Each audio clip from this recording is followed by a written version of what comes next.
for different groups.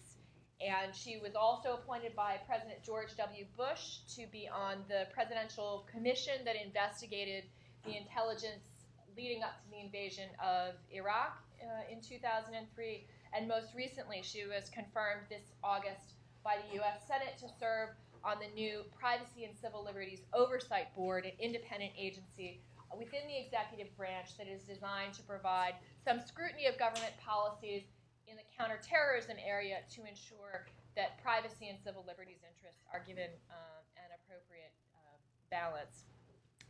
So we're tremendously lucky to have her here today with her many years of experience both working on women's issues domestically and internationally, other broad areas of law, pretty much every area of law under the sun.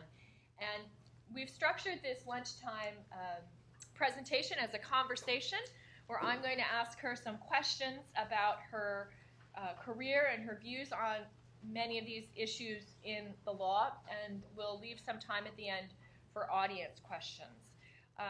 So with that, I'm going to start out by asking, because the focus of this conference is on a kind of international framework looking at gender equality in many different countries, starting with the international angle, how did you make the transition from being someone who had been focused on U.S. law to first becoming involved with international law? Well, before I get started, Jenny, I want to make one thing clear to all of you who were here for the enormously instructive morning panels. It was not Sharia law that made me take 10 years off to stay home and raise my children.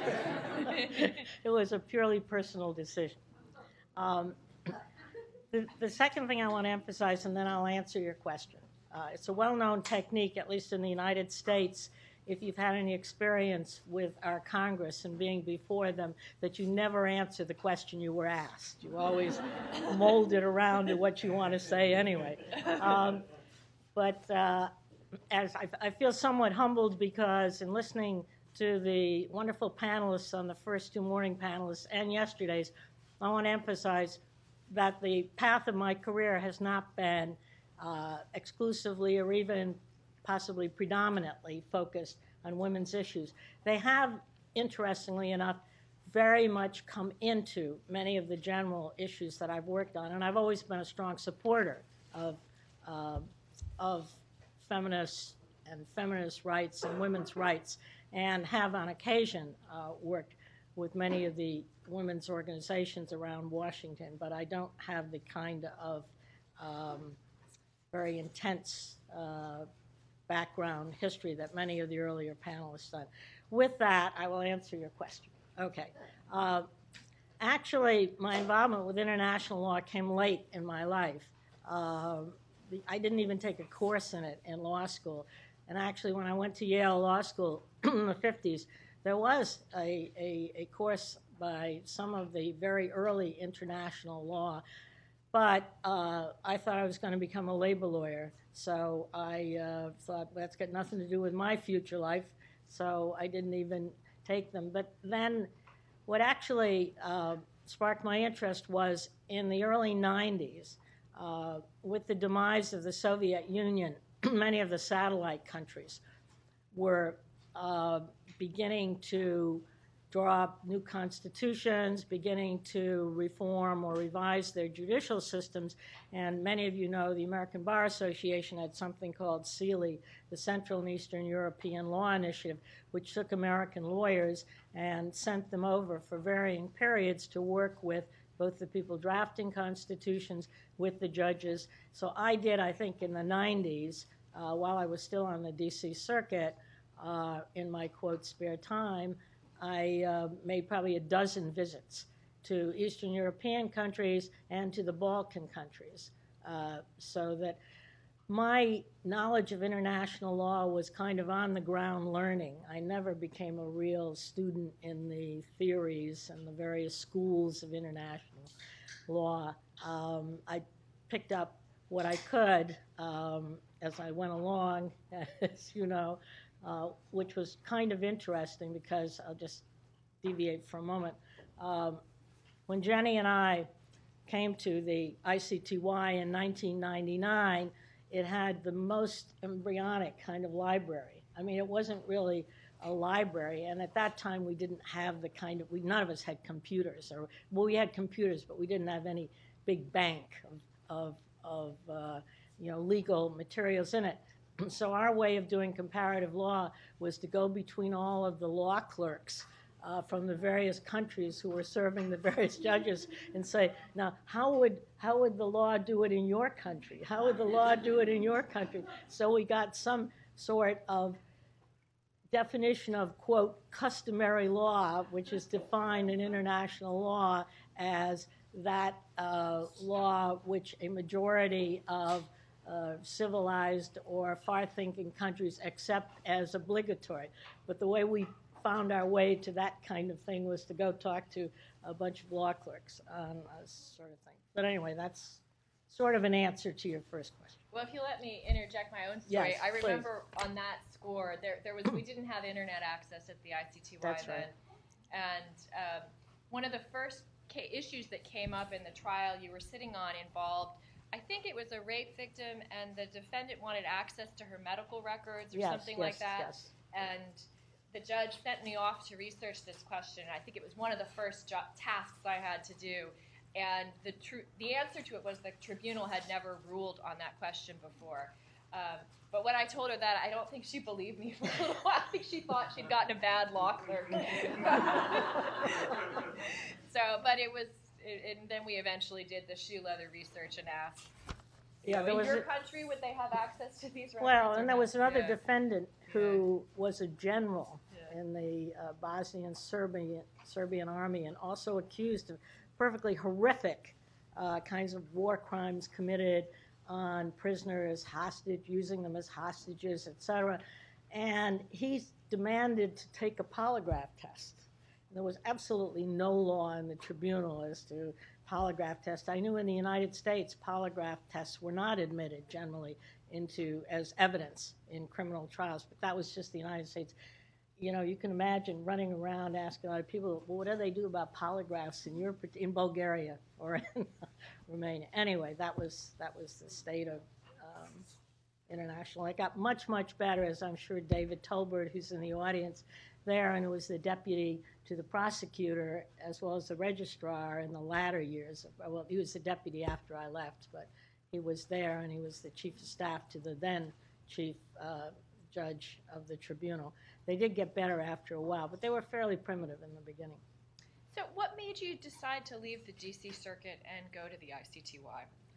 Well, I had been on the D.C. Circuit for 20 years, and I was through with my term as chief judge, and I enjoyed the work tremendously. But two things. One, I suggested to you, the experience I'd had moving around, and especially in the mid-'90s, after the Dayton Accords, I had been over to the Balkans, to Bosnia, and to Belgrade, and to Zagreb, the three countries that were most involved, Croatia, Bosnia, and Serbia. And so I had, some sense of some of the tensions, some sense the post-war tensions, some sense of the underlying differences and the smoldering, as it were, tensions that were still there, and the NATO forces which were coming into Bosnia. I also, being as old as I am, I could remember World War II, and I could remember, although I was here in the United States, but I could remember as the Holocaust and as some of those things began to be revealed, and the horror of what we found out post-World War II, which we only began to get a notion of, even as Americans at the end. And so even some of the pictures which were coming out of, ironically, of the Omarska prison camp, which I later ended up sitting on the trial of 5 of the defendants, who were the commandants and the commanders, as it were, and some of the guards in that same Omarska camp. But Roy Gutman and some of the people who wrote some of and photographed some of those early things really left an impression. And I also have to say, by this time, I am almost 70 years old, so none of you younger people despair if your opportunity doesn't come to you by 25 to 30. Because there is a life ahead down the road. But anyway, I still had a sense of adventure, and I thought, as the emergence of the court, of the new ICTY came about, later the ICTR, but I had more contacts with the ICTY, and I thought, this is big, and I want to be a part of it. That's really what it came down to. So what surprised you most about working at the ICTY as compared to your previous experience? Well, we've touched on a little bit of it. One we've touched on was the sort of lack of precedent. We really had a charter, but it was, it was about 5 or 6 pages, something like that, very elementary. It had some defendants' rights. It had some definition of the crimes. And we had the Nuremberg experience, so we had nothing in between. That was 50 years old. And so we were consulting. Remember, we did have some of the, such as they are, the repertorial accounts of the Nuremberg trials. And while we certainly didn't use that as a Bible, but I do remember what I ended up carrying Telford Taylor's Anatomy of a Nuremberg Trial under my arm like a Bible for most of the time I was there, because it was more informative than almost anything else. So we were looking for that, and then after that, I tried to, and Jenny was a great help. We tried to get what we could out of international law, but I have to be honest with you, I've been assigned to a trial chamber. And a trial is a trial is a trial. And I mean, if it's an honest, fair, and reasonably efficient trial, not a sham trial. I don't think these were sham trials. I was always impressed. We made mistakes, and there were inefficiencies in the trials. Make no mistake about that, as I think David would agree. But I did not think they were sham trials. They were honest attempts. It was not a high-class lynching, as I think one of the justices had called Nuremberg. But what turned out to be so important was it was keeping a trial. I mean, making it be a real trial, because at the trial level, it was not so much you had to know all of these nuances of international law and the stuff that was in all of the law reviews. I gave up reading the law reviews early on. But it was to try and keep the essentials of a fair trial. And this is where it came a little bit of a surprise, though maybe if I'd thought about it longer. I really only got the offer to go on the trial to replace Judge Gabby McDonough, who was an American judge who had preceded me in several years before and was leaving in the middle of her term. And I really only had a couple of months in which I had to say yes or no. Get on I finished on a Friday in the D.C. Circuit, took the plane to Schiphol and reported for work and with Jenny on Monday morning, and we were off. But the thing was, the other judges had very much uneven in terms of any prior trial experience at the trial level. It may be okay if you are a former diplomat or a former bureaucrat. If you're on the appellate level, even there I have some question of whether or not it isn't good to have trial experience so you can appreciate what had to go on the trial before you start saying to the prosecutor or to the defense, no, or this was wrong, or this is wrong, if you've never been in a courtroom or done it. So some of the judges did not have any trial experience at all, and it really, which can happen in the United States, but doesn't too often happen at the trial level, appellate level maybe, but at the trial level, usually they're picked out of either practitioners or an occasional exception, but in the main, they sort of know. And you have the federal rules of civil, at least in the federal court, civil procedure and trial procedure. So you have this kind of common culture. But some of the judges, including some that I served with, just didn't have any trial experience at all. So you would have some kind of strange things happen in the trial. Like a judge would interrupt a prosecutor or a defense counsel and ask questions like the following to a defendant. After you raped her, then where did you go? And people, defense counsel would stand up, Anyway, so it was a little bit surprising to try to work and keep the essentials of a fair trial, which doesn't mean a trial just like an American trial. It doesn't mean you have to have every single rule of procedure that we have, but you do have to have essentials. And I think that the charter that we operated under, there were privileges against self-incrimination, there was right of cross-examination. There were a few things that were a little bit different than I was used to. One is, of course, that the notion of double jeopardy, meaning that if somebody is found innocent at trial, it can't be appealed. The finding, as well as, of course, they had no jury system. You had 3 trial judges instead of a jury. So you could have and did have appeals of acquittals down below. And I will say this, we had some American prosecutors over there who had been sent over by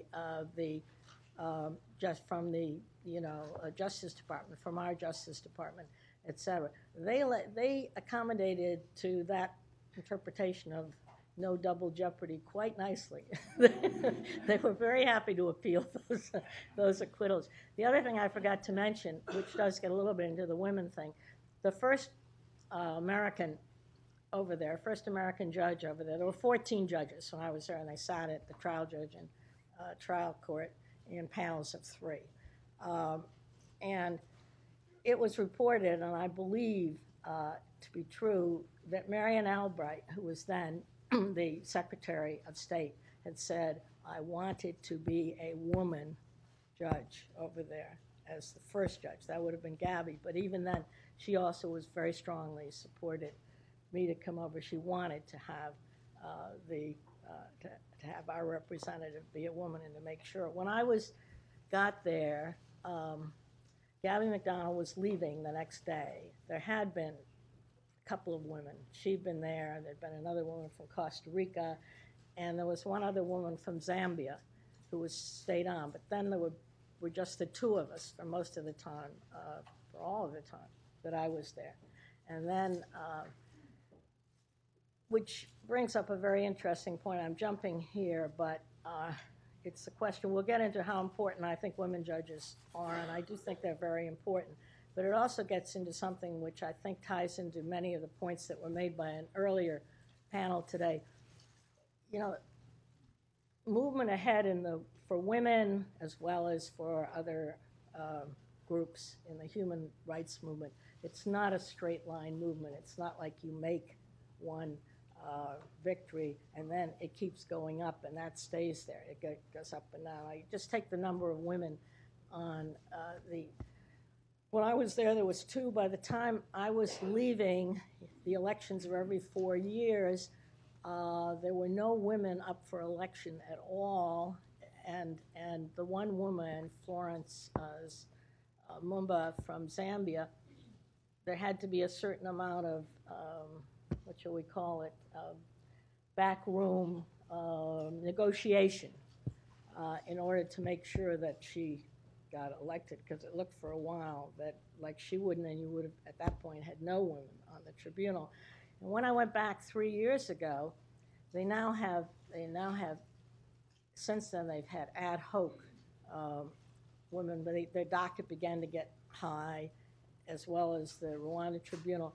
So they have a core of judges who come over for a finite period and sit on a couple of trials, but are not the regular members of the court. And so they got more women into it then, but actually, except I think since then there were at one point no women on the regular. There were ad hoc ones, but there were no women on the regular chambers. Anyway. Well, so let's stay on that question for a little while. Do you think it makes a difference to have women judges, women prosecutors? Well, I do, and actually, I mean, yes.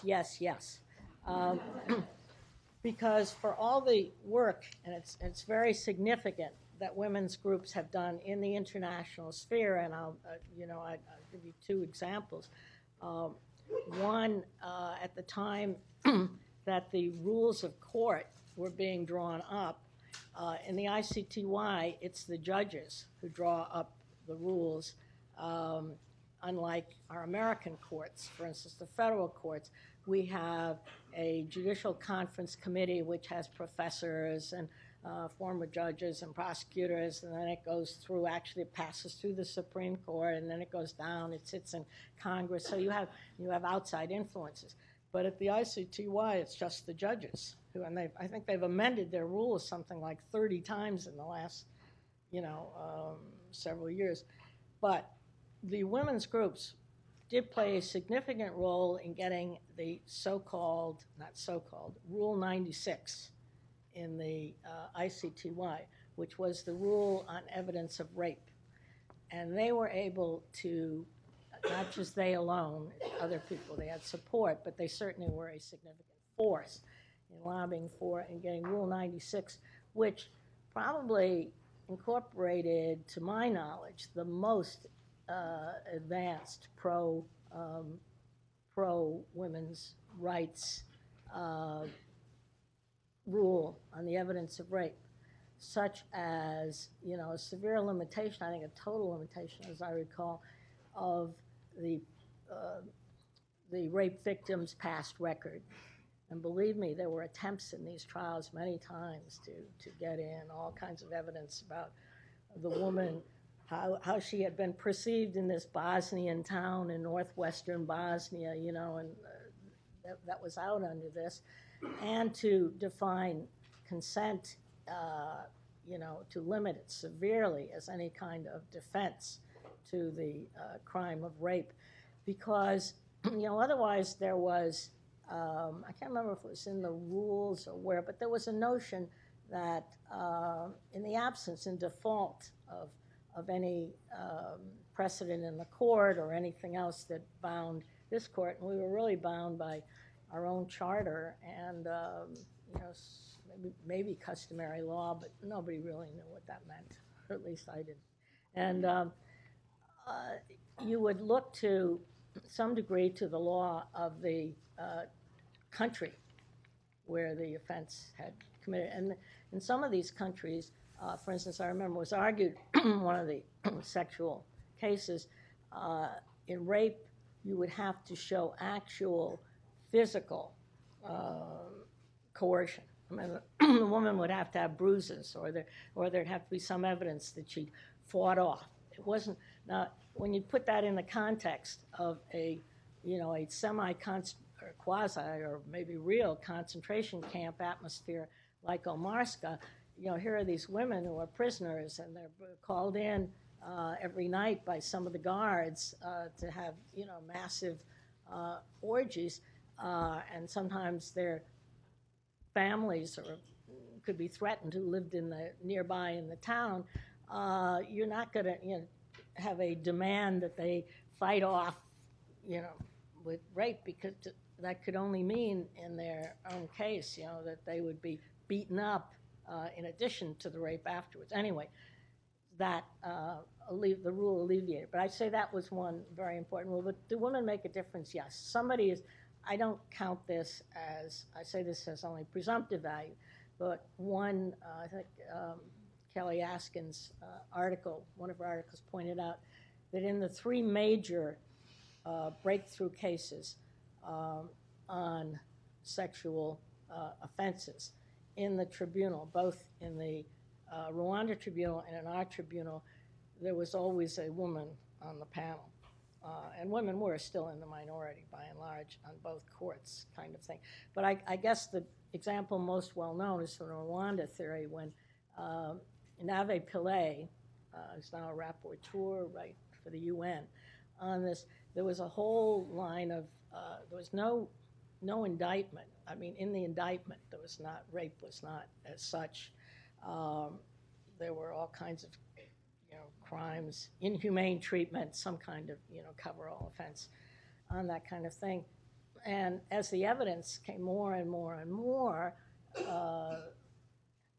evidence supporting the charges that were there, became, truly evident that what you were talking about in many cases was out and out, rape and sexual atrocities, as it were. So she sort of stopped the trial and said to the prosecutor, why was there no charges on rape brought in this case? And I don't know exactly what his answer was, but the point was she basically sent him back, and he went back to see, and they came back and added new charges, which were out-and-out rape charges, for which the person was eventually prosecuted.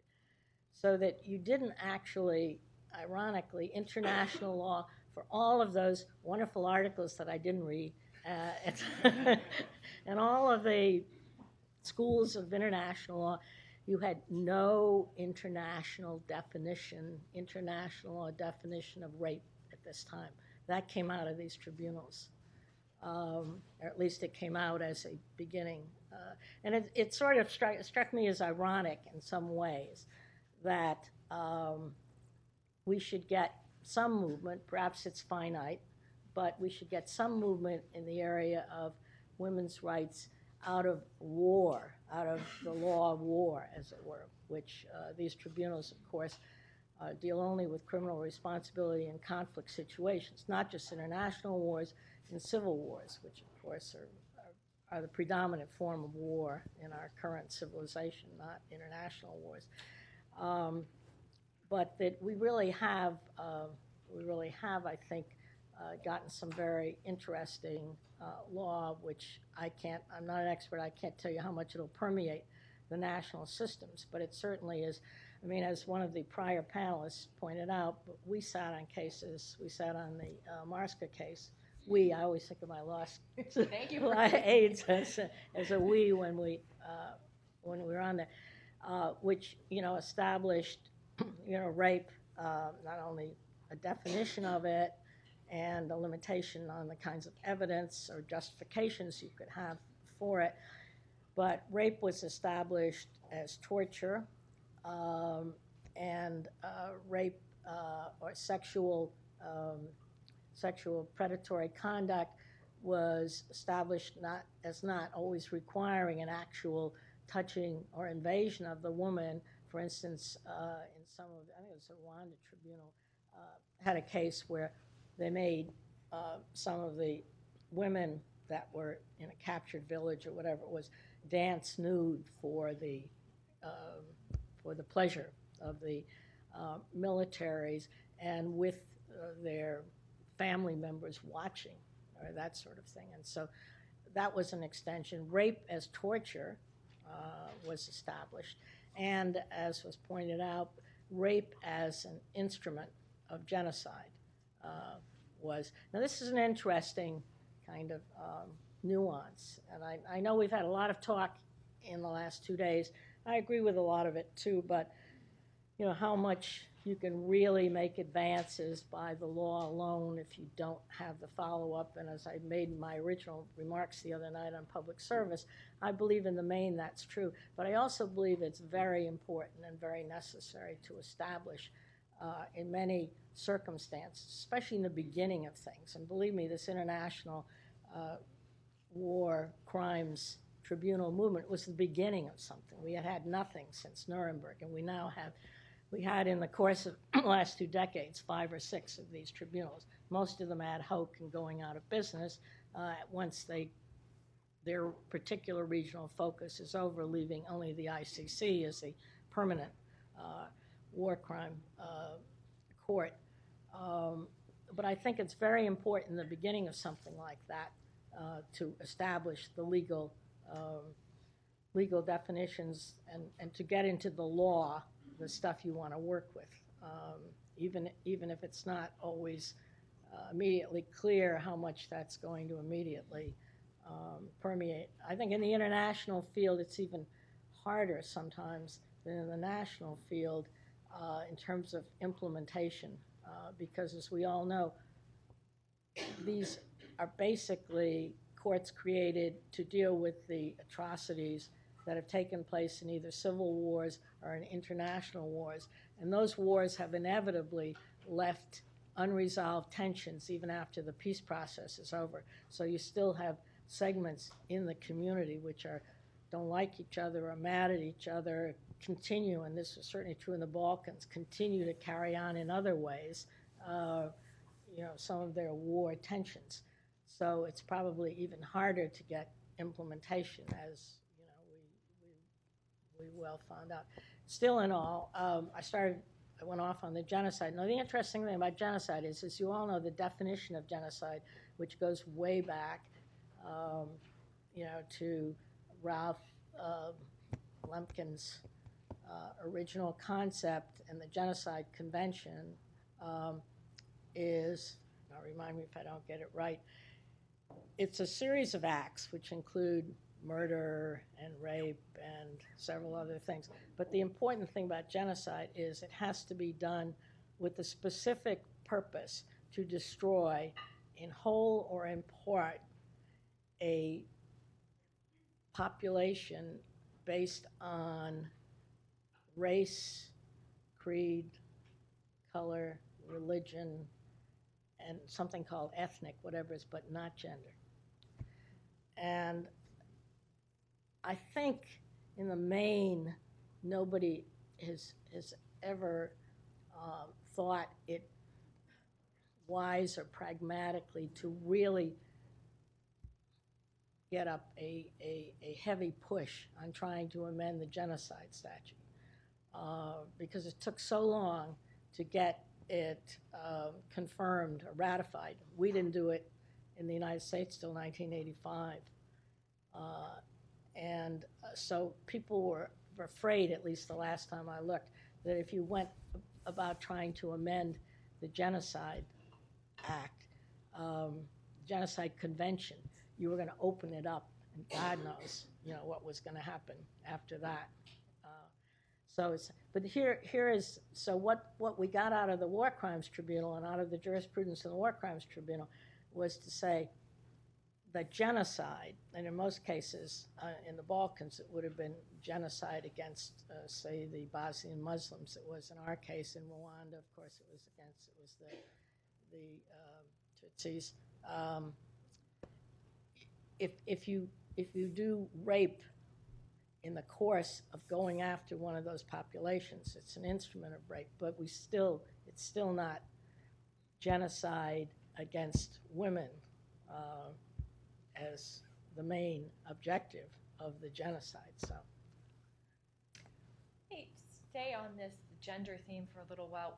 Are you surprised that there are still so few women judges here in the United States and internationally? The ICC is a little better, but as you say, at one point the ICC had a majority of women.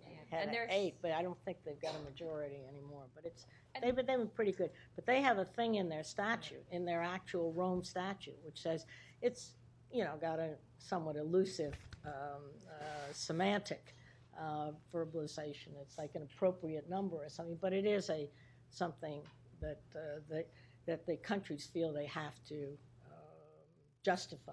Yeah, sorry I interrupted. No, so exactly, the ICC statute refers to the gender makeup of the court.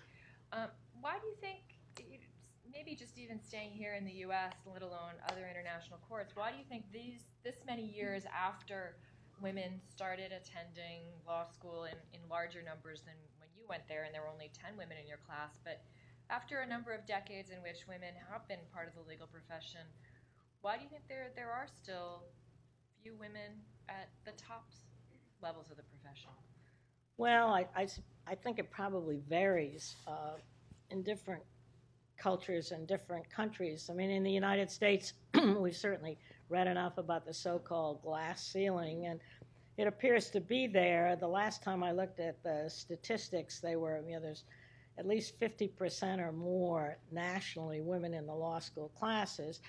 And in the entering associates in law firms, it tends to be overall about 40% or something. But by the time you get to equity partners in law firms, it's down to 10%, and among the 200 largest law firms in the United States, it's 2 to 4%, or 4 to 5%. So it's very, and I've read various theories about it. I mean, and I saw this played out in my own life. I had 70 law clerks over the period of time that I was on the D.C. circuit for 20 years, and I kept track. I keep communication with a lot of them, and I've watched them, and they were the creme de la creme. A lot of them started in law firms and just didn't like it that much. In all honesty, I think they probably could have, might have made it up the ladder, and they just decided it wasn't for them. They went off into teaching. They went off into public interest law, et cetera. So there's a little bit of that, but that's not the real. I have 3 career daughters, one a lawyer, 2 and one in education, one in business. But they tell me about all the aspects of the glass ceiling. The other thing, of course, is there's a certain period in a woman's career that she may want to have children. And she may want to, as I did, although none of my kids took 10 years off, but they took varying degrees. She may want to take some time out. And I know the law firms, I'll tell you, they've got it all set up, but they don't. They don't. I'm told that it's very different. One of my daughters told me when she went back, she'd been a real charger in getting business and that sort of thing. And she said, well, I've got this child and I'm breastfeeding the child, and I just can't travel for a while. I can't make those coast-to-coast trips every other week anymore. And they said, fine. And then she said the next week they came and said, you got to make this one. This is very important. The client's very important out there. You got to go. So I think that, it is, there's no question it's a strain. You can have a modern marriage and it's great. I had the most supportive husband in the world in terms of, making it possible for me to continue the career. So, but even when that happens, there's still sometimes you got to be there. And so I think that I think that takes its toll. And there's a little bit of the old patriarchal stuff left in some of the institutions we have. Hopefully, that will dissipate in time. But as far as women, I've seen studies on women in America, why there aren't more on courts. One thing that sticks out in my mind is that in state courts, especially, we now have something like 26% of women on the highest courts of the states are women, and it's 24% or something like that in the federal system.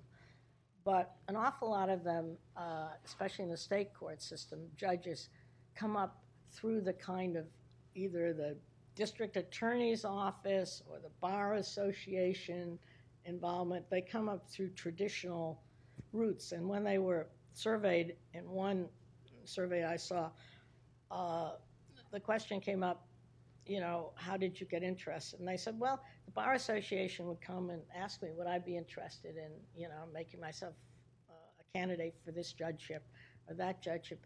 And you just didn't have that same kind of route for that many women. So that's really sort of the best I can do on that. In terms of the international scene, I did sit summer before on a non-official task force which looked and evaluated all the candidates for the upcoming 8 vacancies in the International Criminal Court. And we made our report public, and although it obviously didn't control the states who were going to be voting on the new judges, it did, suggest to us, looking at all the papers and material, it's probably, I'm not talking about the International Criminal Court, and as most of you know, the Association of State Parties would be the ones who have ratified. The Rome Convention would be the people who pick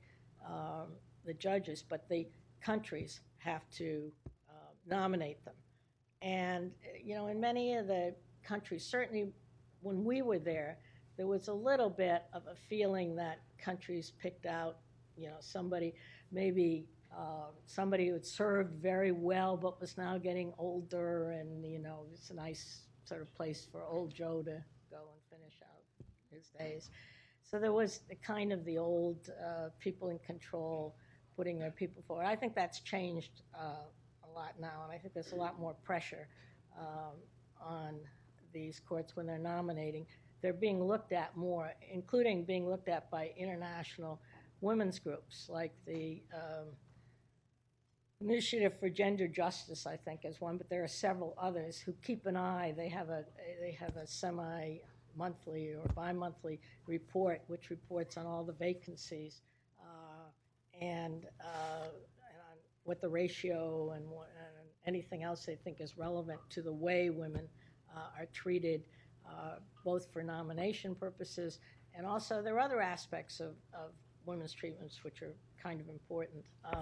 One is, which I think women judges are important in, how witnesses are treated, especially the witnesses who come in for sexual crimes. There's no question we had in the Omarska case, we had, several women who had been, it was very sad. I will get anecdotal.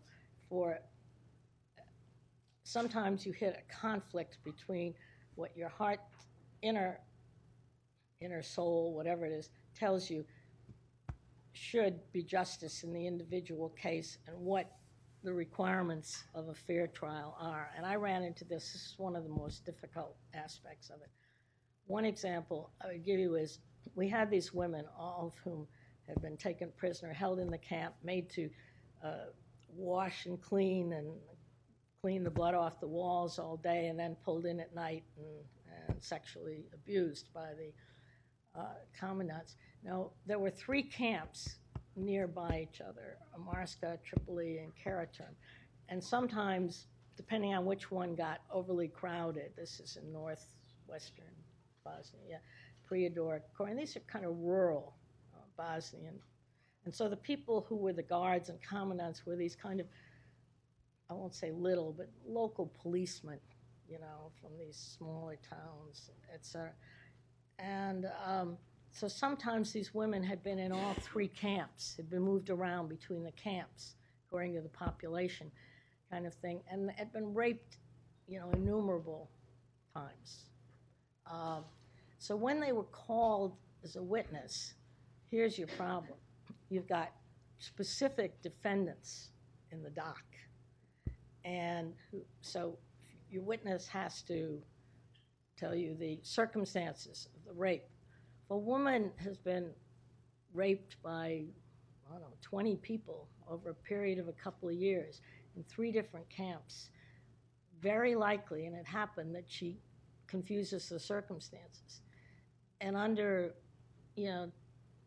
strong cross-examination, you do, as a judge, you make sure that it's not intimidation, but even under legitimate kind of cross-examination by a defense attorney whose job is to make sure that his particular defendant, there is the quantum of proof necessary to find guilt beyond a reasonable doubt, she will get confused. And he'll be able to say, but, was that really there? Or, hadn't you said before it was someplace else? And sometimes as a judge, you had to come down on the side of the fact that proof didn't happen too often, but it happened once or twice. If that witness just, circumstances were such that she was not a credible witness under the circumstances of that particular. And that I found was, one of those very difficult. But in the main, what we did, and I think women judges helped to do this, was to insist that the atmosphere in the court be one that gave some dignity. And believe me, there were kinds of attempts to break that kind of rule that I'd never ran into in the United States because the rules of decorum were sufficiently set by everybody. But as the witness would go by the dock where 3 or 4 defendants were sitting, they would be whispering out these kind of things. But it would be in a language that this is another thing, in a language we didn't understand as the judges. It would be in a Serbo-Croatian dialect. The witness would understand it. Maybe a defense attorney would understand it and get up and object and say this happened. We could not verify it happened. We didn't know what it said. We had this really kind of ad hoc way of dealing with it. The defense attorney or somebody, defendant would say, oh, that's not what he said. What he said means X. It doesn't mean Y. You know, it means something more. We would have to designate or refer that case to the head translator. We had a bank of translators to get an opinion on what that phrase actually meant, because what you were dealing here with is a witness who testifies and defendants who testify in Serbo-Croatian dialect, a prosecutor who may be asking questions in English or French, because those are the two official languages, and a defense attorney who will be sometimes, usually in French again or English, but occasionally in Serbo-Croatian. So, I mean, you know, it was interesting. We got started a little late, so I think we have about 5 minutes for questions. A couple of questions. I do want to, just before the questions, say, though, if I did, I may have gotten off on too many anecdotes. But I do think just let me have a minute to summarize what I didn't get to say. Okay. You get as much time as you want. No. I do think these international criminal courts are very important. I think, you know, as they come to a close, they have created, I mean, the ICTY and the ICTR and the Sierra Leone court and a few of the others. They have created a bank of jurisprudence, some of which I think should be very helpful to women, admittedly coming out of an atrocity venue, but still I think with some replications for jurisprudence generally. And also, it's important, if you remember, you know, at any one time in the world, I can't remember the number, but there have to be 30 or 40 countries in civil war, maybe not an international war. And something like 75 to 80%, I know we had the discussion in an earlier panel about women as victims, but these are truly victims. 75 to 80% of the civilian casualties and the displaced persons and the refugees that are created by wars are women and children. Sorry, I know you're not supposed to breach, but they are women and children together. And so I think, you know, what the creation of jurisprudence of what applies to them and what are the crimes against humanity, war crimes, and even genocide, you know, are very important parts of, because what can be more terrible to a woman who's caught in those circumstances than these ultimate kinds of violations. Okay. If you could approach, we have time for maybe 2 questions if you want to approach the microphones to ask your question.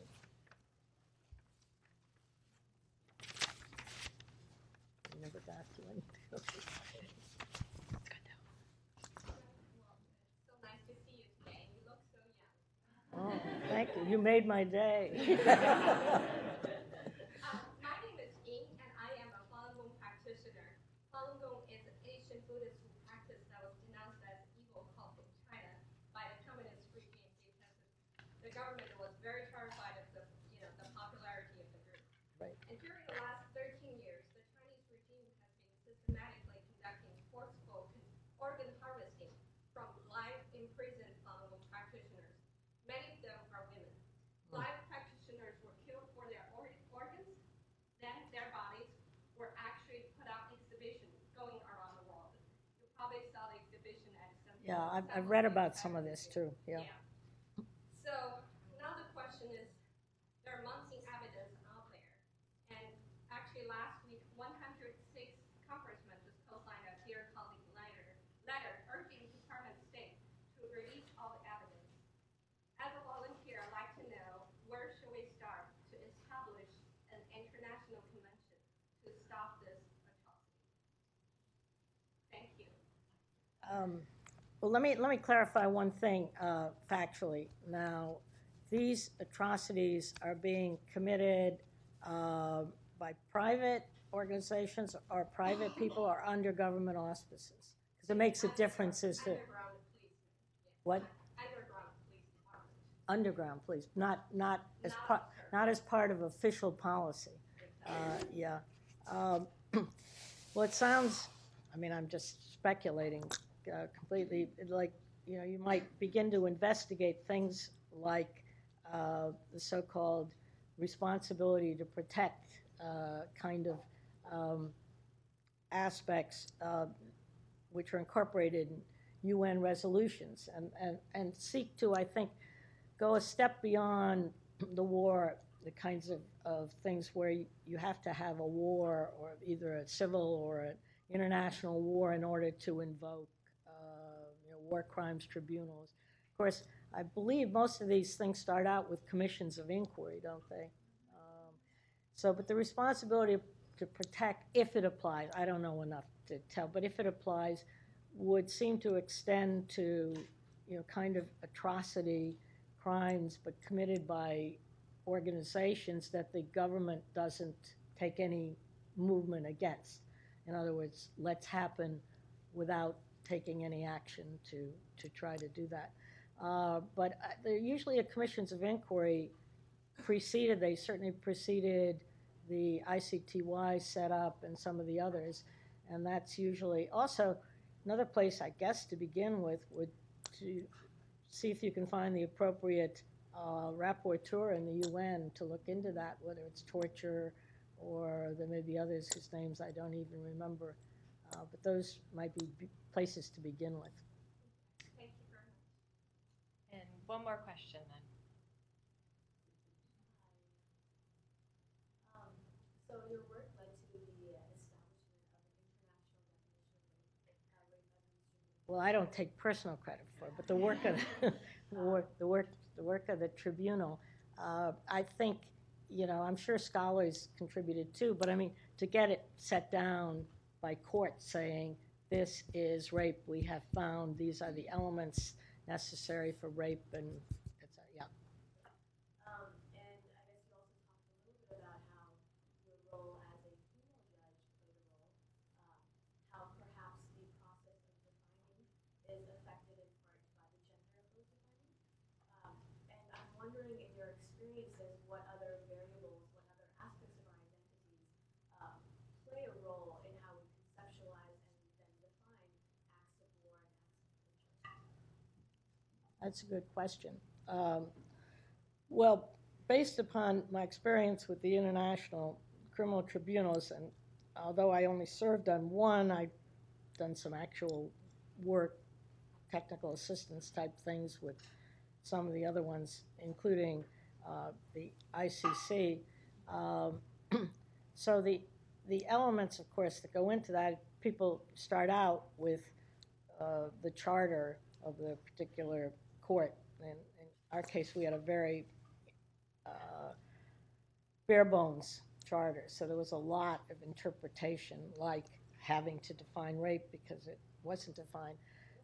Some of the later, like the Rome Statute, is much more detail in terms of the definitions of the offenses that are in there. But they built to some degree, even though the charter, of course, but the elements of the offenses is relatively detailed account and built upon, which I thought quite interesting, built upon some of the experiences in the 90s that the two ad hoc Rwanda and Yugoslav tribunals had when it came time to do their own definitions. So judges have a lot more to work with in terms of what the elements of the crime are. There's still nobody, in my experience, in 20 years in domestic court and a couple of years in the international courts, nobody, no charter, nobody can take away a judge's discretion.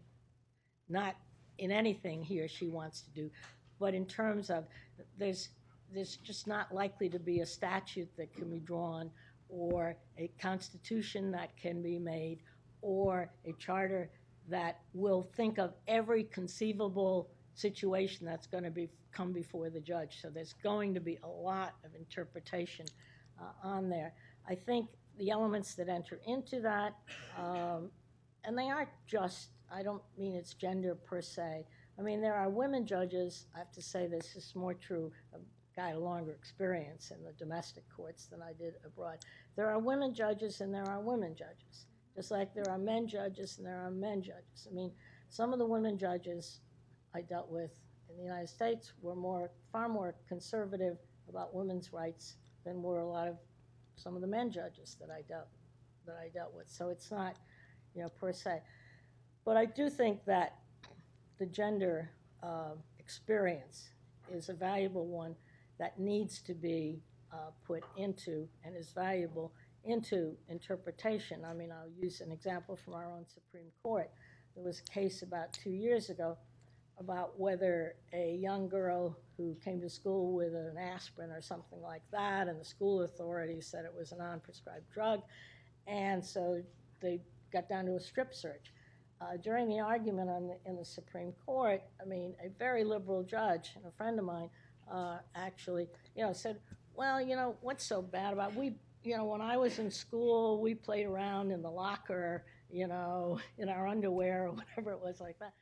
Ruth Ginsburg, said that's very different than for a 12-year-old girl to be stripped down to her bra and panties or whatever it is, for that.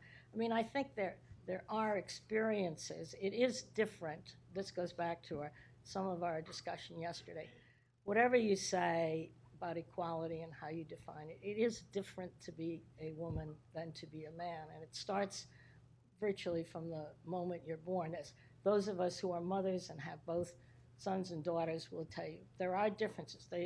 They're not differences that should be reflected the way they have been reflected in many cultures, but they still are differences in perceptions, in the kind of experience, in how you respond to the type of experiences. And I think I found it again and again in my domestic judging.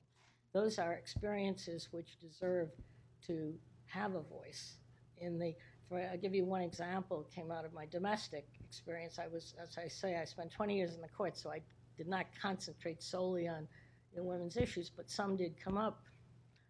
And we had a class action by women in the Foreign Service of the United States who said that they were being discriminated against because when it came time to being assigned to the so-called cones of the Foreign Service, if you were put into, I can't remember, I think it was a consular cone or something, that was great. I mean, that meant you might end up being an ambassador or something. If you were put into another cone, you were more likely to be just a good foreign service, but et cetera. And that, the disproportion of women that were in the lower cones, and the lower court, I was on the appellate court in the D.C. Circuit. The lower court had thrown out the case and said that, that was just, the evidence was anecdotal, and maybe a lot of these women wanted to go with their husbands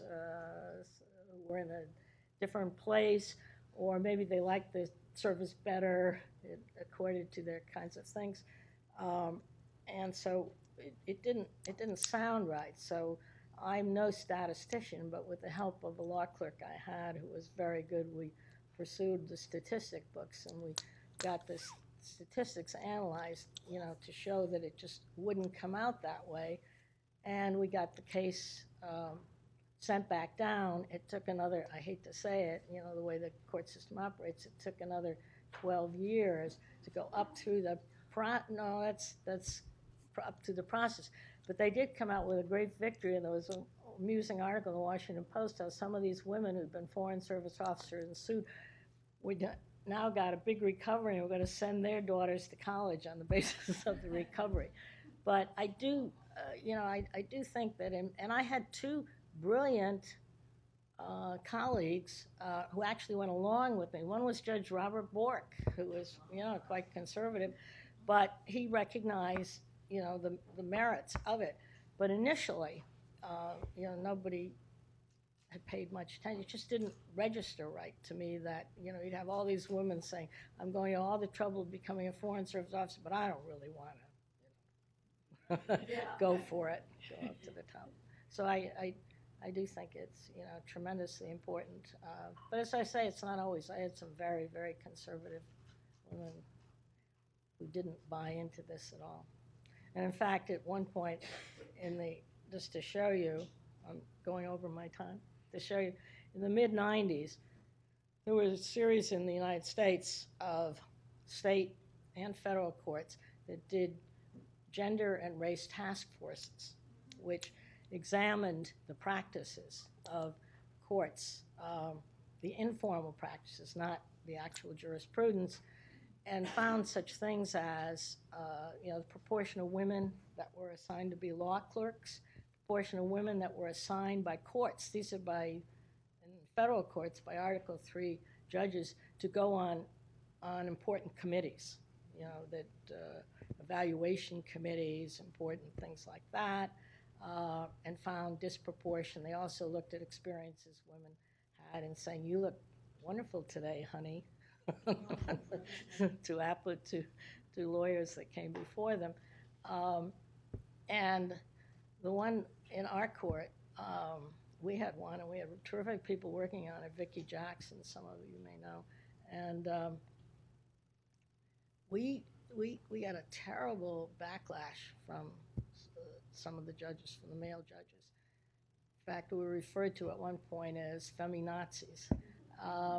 And they all just took themselves, the appellate judges took themselves totally, or the more conservative ones, not which were a majority, took them off totally, disaffiliated themselves from it. Because, so you see, my point is we still have, you know, remnants, even in our own culture, of the notion. They said it would defy the impartial perception of Article III judges to have stuff suggesting that there were any implicit, let alone explicit, bias, gender bias left in the system. Please join me in thanking Judge Wald.